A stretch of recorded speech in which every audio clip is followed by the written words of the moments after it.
नमस्कार साथियों, मैं कुणाल आप सभी का संस्कृति आईएएस यूट्यूब चैनल पे स्वागत करता हूं।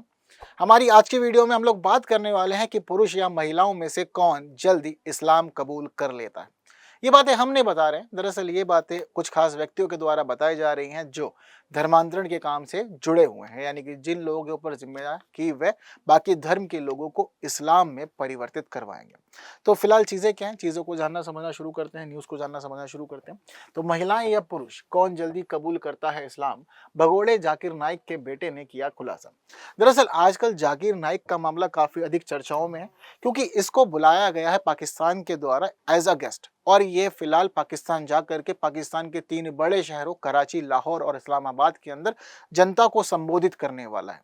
देखने वाली बात यह है कि यह व्यक्ति भारत से 2016 से भगोड़ा है, क्योंकि इसका नाम बांग्लादेश के अंदर एक बम विस्फोट में आया था। बम विस्फोट में नाम आने के बाद से ही यह देश से बाहर है, मलेशिया में रह रहा है और तब से जीवन जी रहा है।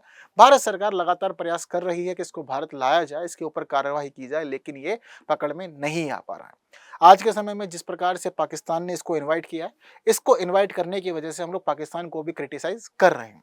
लेकिन ये तो मामला चल रहा है, यह एक इंटरनेशनल मुद्दा है जो आजकल बना हुआ है। इसके अलावा जो हमारी आज की न्यूज़ है, यानी कि वो महिलाएं या पुरुष में से कौन जल्दी इस्लाम कबूल करता है, ये मामला सारा का सारा आया है इसके बेटे की वजह से हमारे सामने। दरअसल इसका बेटा है जिसका नाम है फारिक नाइक। तो इसने हाल ही में एक इंटरव्यू दिया है एक यूट्यूबर को, जिसमें इससे ये सवाल पूछा गया था कि आपके लिए एक प्रकार से कौन आसान टारगेट बन जाता है, यानी कि जब आप लोगों को रिलीजियस कन्वर्जन में शामिल करते हैं तो महिलाएं जल्दी कन्वर्ट होती हैं या पुरुष जल्दी कन्वर्ट होते हैं, ये बताइए। तो इसने वहाँ खुलासा किया। हालांकि ये बात हम सभी जानते हैं कि भारत में जाकिर नाइक धर्मांतरण से जुड़े हुए बड़े बड़े मामलों में काफ़ी चर्चाओं में रहा है, और काफ़ी ये मामला सामने आया है कि जाकिर नाइक ने भारत में बहुत अधिक धर्मांतरण कराया है। तो इससे जो लड़का है इसका फारिक नाइक, उससे यही चीज़ें पूछी गई। उससे कहा गया कि भाई तुम्हारे अब्बू ने तो बहुत बार करवाया है, बहुत सारे लोगों का करवाया। तो उसने कहा हाँ। तो इससे पूछा गया तुमने भी करवाया? तो उसने कहा हाँ, मैंने भी बहुत सारे लोगों का धर्मांतरण करवाया। इसके साथ साथ ही ये चीज़ भी सामने आई कि इससे पूछा गया बाद में कि कौन सॉफ्ट टारगेट रहता है एक तरह से, यानी कि कौन व्यक्ति जल्दी मान जाता है धर्म बदलने के लिए। तो उसने बताया कि अगर हम लोग पुरुषों और महिलाओं की तुलना करें कि कौन जल्दी धर्म परिवर्तन करने के लिए मान जाता है, तो दरअसल इस मामले में महिलाएं थोड़ा सा हमारे लिए आसान रहती है। इससे पूछा गया ऐसा क्यों? तो उसने कहा कि महिलाओं को ऐसा लगता है कि जो वेस्टर्न कल्चर है, पश्चिमी संस्कृति है, वो महिलाओं के लिए अपमानजनक है, यानी कि महिलाओं को वेस्टर्न कल्चर में सम्मान नहीं मिलता, अपमान मिलता है, और इस्लाम महिलाओं को सम्मान देता है। ये बात इसने कही है। कितने लोग सहमत हैं मुझे कमेंट में बताइएगा ज़रूर। तो इसने ये कहा कि इस्लाम जो है वो सम्मान देता है, वेस्टर्न कल्चर जो है वहाँ पर अपमान मिलता है, इसी वजह से वेस्टर्न कल्चर को छोड़ करके महिलाएं जल्द से जल्द इस्लाम को स्वीकारने के लिए, कबूल करने के लिए तैयार रहती हैं, और महिलाएं पुरुषों की तुलना थोड़ा सा ईजी रहता है उनके मामले में कि उनको कन्वर्ट करा लिया जाए। ये बात इसने बताई इंटरव्यू में, और इंटरव्यू में बताने का इसने ये बताया कि फिलहाल ये मामला पूरी दुनिया में है, और ये सच्चाई है। एक्चुअल में आज के समय में पूरी दुनिया में ही इस प्रकार की चीज़ें हो रही हैं और रिलीजियस कन्वर्जन का काम कराया जा रहा है। ठीक है।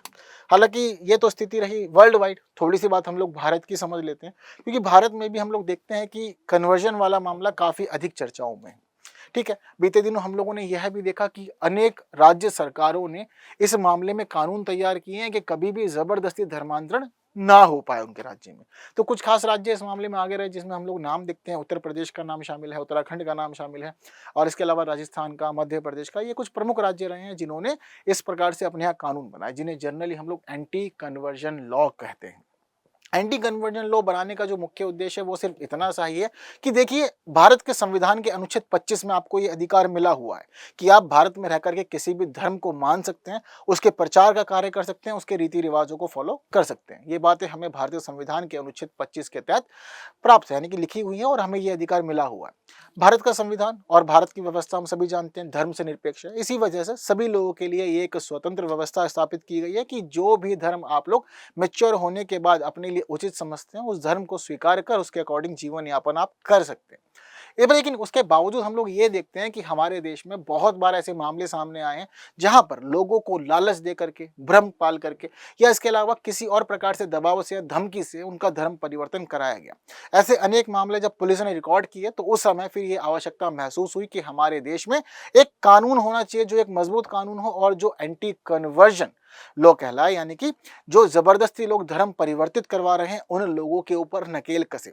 अब इस दरमियान हम लोग चीजों को समझते हैं तो पता लगता है कि केंद्रीय स्तर पर तो ऐसा कोई मजबूत कानून अभी तक आ नहीं पाया है, लेकिन इसके बाद हम लोग ये भी देखते हैं कि राज्य स्तर पर सरकारों ने काम किया है और कुछ कड़े एंटी कन्वर्जन लॉ बनाए हैं। इन एंटी कन्वर्जन लॉ में साफ तौर पर यह स्पष्ट लिखा हुआ है कि अगर कभी भी कोई भी व्यक्ति किसी का भी जबरदस्ती धर्म परिवर्तन कराने का प्रयास करता है, लालच देकर के धर्म परिवर्तन कराने का प्रयास करता है, मतलब चीजों को समझते हैं। जैसे जबरदस्ती वाले मामले में यह है कि धमकी देकर के, बंदूक की नोक पर या चाकू की नोक पर, या बच्चों को किडनैप करके या किसी और प्रकार से धमकी देकर के जबरदस्ती धर्म परिवर्तन कराता है तो इसको शून्य करार दिया जाएगा, यानी कि स्वीकारा नहीं जाएगा। बहुत बार लालच का मामला भी सामने आता है, जिसमें देखते हैं कि पैसे का लालच दिया जाता है धर्म बदलवाने के लिए। पैसे के अलावा ये भी देखते हैं कि शादी का लालच देना, अच्छे जीवन का लालच देना, शिक्षा का लालच देना, ये सारे लालच वाले मामले सामने हैं। तो इस प्रकार से भी कन्वर्जन कराया जाता है, जो कि हमारे भारत के बहुत सारे राज्यों में इलीगल है। हालांकि बहुत सारे राज्य ऐसे भी हैं जहाँ पर ऐसे कानून नहीं बने हुए हैं, लेकिन फिर भी चीजें देखी जाती है कि भारत में चल रही है, लेकिन अलग अलग प्रकार से सरकार इस मामले को कंट्रोल करने के लिए आगे बढ़ रही है। तो यही है सारी चीजें हमारी आज की न्यूज़ की, जिसमें पता लगा कि मतलब जो लोग खुद कन्वर्जन वाले काम में जुड़े हुए हैं, जो लोगों को कन्वर्ट कराते हैं, वो बताते हैं कि महिलाओं के लिए, मतलब महिलाओं के मामले में उनके लिए चीजें थोड़ा ईजी रहती हैं पुरुषों की तुलना। तो आप लोग का क्या मानना है इस पूरे मामले पे जरूर बताइएगा। और सबकी अपनी अपनी रुचि है, उसे जो भी धर्म ठीक लगता है वह उस धर्म को स्वीकार सकता है, ये भारत की व्यवस्था है, ठीक है। बाकी हम लोग देखते हैं कि जनरली हम लोग ये बातें भी करते हैं कि सभी एक हैं और सभी को मिलजुल के रहना चाहिए। वसुधैव कुटुंबकम की जो विचारधारा है वो तो खुद भारत के द्वारा ही दी गई है। तो चीज़ें इस प्रकार से चली रही है। बाकी अपने विचार जरूर दीजिएगा कमेंट बॉक्स में, और इस सरल से प्रश्न का उत्तर आप लोग मुझे कमेंट बॉक्स में जरूर बता के जाएंगे कि संविधान के निम्नलिखित में से किस अनुच्छेद में किसी भी धर्म को अपनाने का अधिकार दिया गया है। अनुच्छेद 22, अनुच्छेद 23, अनुच्छेद 24 या 25। तो इस प्रश्न का उत्तर कमेंट करने के साथ ही वीडियो इन्फॉर्मेटिव लगी है तो बाकी साथियों तक शेयर जरूर करनी है। वीडियो को लाइक के बिना कहीं नहीं जाना है। बाकी की बातें हम लोग करेंगे हमारी आने वाली वीडियोस में कुछ नए विषयों के साथ। तब तक के लिए दीजिए मुझे विदा। Thank you so much.